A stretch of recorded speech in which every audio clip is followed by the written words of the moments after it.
پاکستان پر India کا حملہ ہو گیا بھائی 6 اور 7 کی درمیانی شب کو انڈیا نے پاکستان پر حملہ کر دیا۔ یہاں پر ایک طرف پاکستان کو ٹیسٹ کیا جا رہا تھا کہ پاکستان کے پاس کچھ ہے بھی یا نہیں، اور دوسری طرف جو مسلم امت تھی، مسلم ممالک تھی، ان میں پریشانی کی لہر دوڑ گئی۔ پریشانی کی لہر کیوں دوڑ گئی، یہ ساری چیزیں اس ویڈیو میں بتاؤں گا۔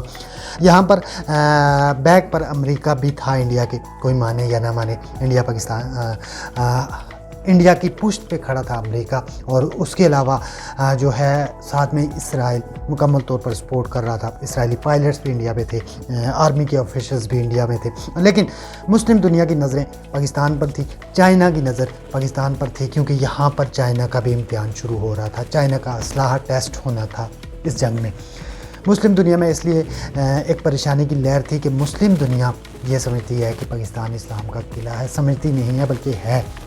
مسلم جس طرح امریکہ پوری دنیا میں سپر پاور مانا جاتا ہے، اسی طرح مسلم دنیا میں غریب ہونے کے باوجود پاکستان سپر پاور مانا جاتا ہے، اور ایٹم اسے سب پر اہمیت دیتی ہے، سبقت لے کے جاتا ہے ایٹم کی وجہ سے۔ تو یہاں پر مسلم دنیا میں یہ تشویش دوڑ رہی تھی کہ تشویش کی لہر تھی کہ اگر آج پاکستان گر جاتا ہے تو مسلم دنیا گر جائے گی، پھر دوبارہ سنبھلتے سنبھلتے پاکستان کو بڑا ٹائم یا مسلم دنیا کو بڑا ٹائم لگے گا۔ اگر آج پاکستان گر جاتا ہے تو پھر پوری مسلمان ممالک کو غزہ بنا دیا جائے گا، پاکستان میں کسی بھی ٹائم انڈیا آگے حملہ کر کے واپس چلا جائے گا، کوئی پوچھنے والا نہیں ہوگا۔ کیونکہ جہاں کے بھی دنیا میں دیکھیں نا، کسی بھی یورپین کنٹری یا کسی بھی اور ملک میں دہشت گرد کوئی نہیں ہے، مسلمان مار کھانے کے باوجود، مسلمانوں کے اوپر بمباری ہونے کے باوجود مسلمانوں کو ہی دہشت گرد کہا جاتا ہے۔ برائے پاکستان اپنی بقا کی جنگ لڑ رہا تھا، پاکستان اپنی بقا کی جنگ بہترین انداز میں لڑا، دفاعی پوزیشن میں ہی رہا، لیکن جب اٹیکنگ پوزیشن میں آیا تو انڈیا کی چیخیں نکل گئی۔ انڈیا کس طرح دھوست ہو گیا، تباہ ہو گیا، اور پیچھے جانے پر مجبور ہو گیا۔ اور اس جنگ میں ترکی نے پاکستان کی براہ راست مدد کی، ترکی نے اپنے ڈرون پاکستان کو پہلے سے دے دیے تھے، اور اس کے علاوہ آذربائیجان نے بھی پاکستان کی مدد کی۔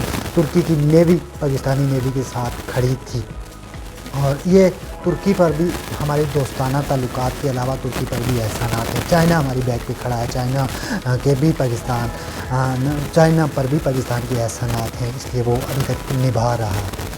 تو یہاں پر سوال تھا، مسلم امہ کی بقا کی جنگ تھی، مسلم امہ میں پاکستان اسٹرانگ ملک ہے، اور اسرائیل واحد پاکستان ملک ہے جس سے تھوڑا سا ہچکچاتا ہے، اور باقی عرب کو اتنی جلدی ہٹ نہیں کرتا، باقی عرب کو اتنی جلدی تنگ نہیں کرتا۔ تو یہاں پر انڈیا سوچ رہا تھا کہ ہم دھماکے کریں گے، میزائل پھینکیں گے، واپس چلے جائیں گے، اور پاکستان میں بھی غزہ جیسی صورتحال بنا دیں گے۔ جیسے ہی پاکستان نے دوبارہ حملہ کیا تو انڈیا کی چیخیں نکل گئی۔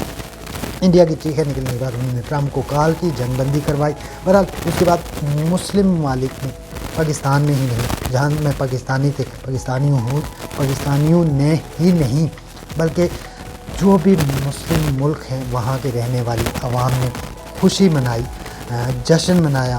ترکیہ، آذربائیجان، چیچنیا، بوسنیا، افغانستان کے لوگوں میں بھی جشن منایا۔ اور اس سارے سینیریو میں ہم دیکھیں تو بنگلہ دیش بھی ہمارے ساتھ کھڑا تھا، یعنی کہ ایک دور میں تو یہ دونوں ساتھ تھے نا، بھائی تو ہیں، لیکن بنگلہ دیش بھی ہمارے ساتھ کھڑا رہا۔ بنگلہ دیش نے بھی ہمیں مدد کی پیشکش کی، بنگلہ دیش نے بھی آرمی کی مدد دینے کی پیشکش کی، ہر چیز کی پیشکش کی۔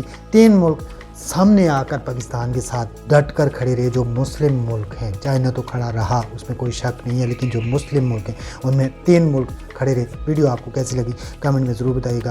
نیکسٹ ویڈیو تک مجھے دیجیے اجازت، اللہ حافظ۔